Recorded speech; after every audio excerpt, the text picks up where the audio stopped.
So today, we're diving into the powerful conclusion of a modern myth, the parable of the living monument and the Crimson Miracle. And let me tell you, this is a story about what happens after the so-called end, and it explores a victory that, well, might not be a victory at all. Okay, get your head around this, because this one idea is the key to everything we're about to talk about. It frames the entire narrative. A victory that isn't really a victory, and a defeat that holds the seed of something totally new. Imagine a world frozen solid on the surface, but deep down, unseen, life is still pulsing. So where does our story even begin? Well, it starts in a world of ash and blight. A massive conflict has just ended, and we have a clear winner. But you have to ask yourself, what kind of triumph is built on top of nothing but ruins? I want you to picture this. A great surrender has happened. The world is just gone. It's shrouded in this gray mist, a landscape of complete and total stagnation. And ruling over all of it?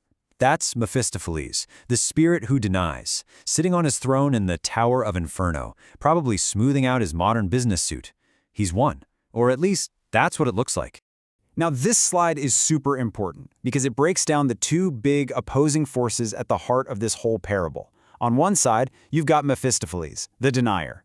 His whole deal is negation. He offers total security, absolute safety, but it's all inside what the text calls a golden cage. And on the other side, you've got Wotan, the affirmer. He represents the meaning of the earth, a philosophy that's all about embracing a terrible freedom and the dangerous but absolutely vital will to surpass your own limits. These aren't just characters. They're two completely different answers to the question of what it means to exist. So, you might be wondering, how did Mephistopheles pull off this victory? Well, here's the thing. He didn't conquer the world. It was basically handed to him. A bargain was struck, and it came with a very, very specific price. And this is where we meet the inhabitants of this new world, the last men. This is humanity at its supposed final stage. They've willingly traded away their striver's will, that restless, burning desire to reach for something more, for what the Source calls the comforting lie of total security. Plain and simple, they chose comfort over greatness. And this is the part that really gets me. It was a willing trade. It wasn't a surrender under duress. No, they gladly threw away that terrible freedom of striving, of facing the unknown. They literally exchanged the lightning of their own potential for the predictable, boring safety of the cage. But, not everyone took the deal. Standing completely alone, in glorious isolation against this bleak backdrop of contentment, is Wotan. He's the last remnant of that other path, the living, breathing embodiment of the meaning of the earth. And this is where things get really wild. This brings us to the central, defiant act of the whole story. In a world that is completely given up, one final act of a totally different kind of morality, a post-human morality, is about to take place.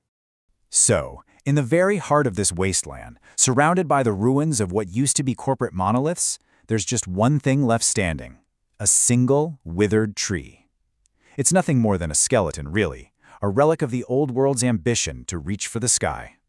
And the way these two figures see this tree tells you everything you need to know about them.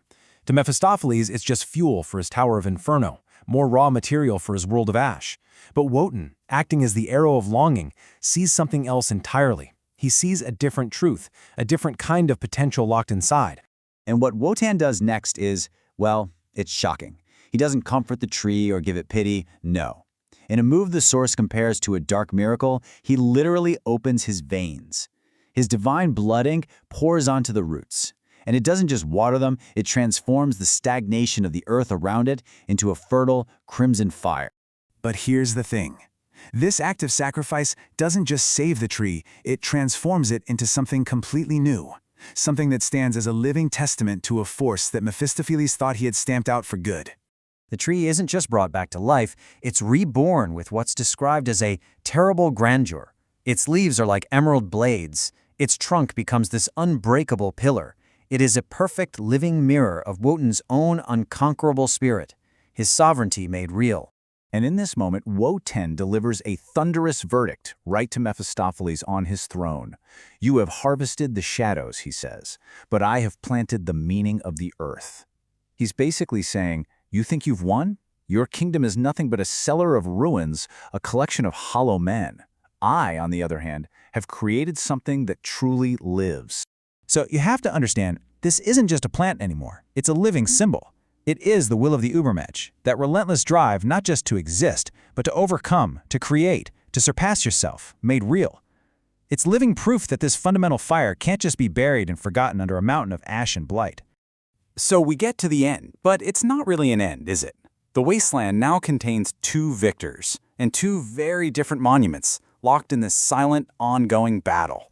And this right here, this is the new status quo. On one side, you have the Tower of Inferno, the triumph of negation, ruling over shadows and complacent flies in their cage. And on the other, you have this defiant emerald spire, a living monument to the will, a testament to affirmation, constantly growing towards the open ocean of pure possibility.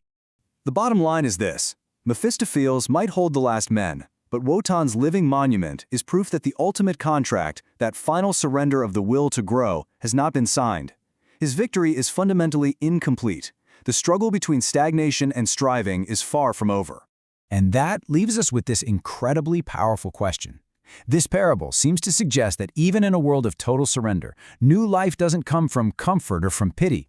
It begins with a radical act of will, a sacrifice that literally turns stagnation itself into fuel. So think about it. When all seems lost, where does new growth truly begin?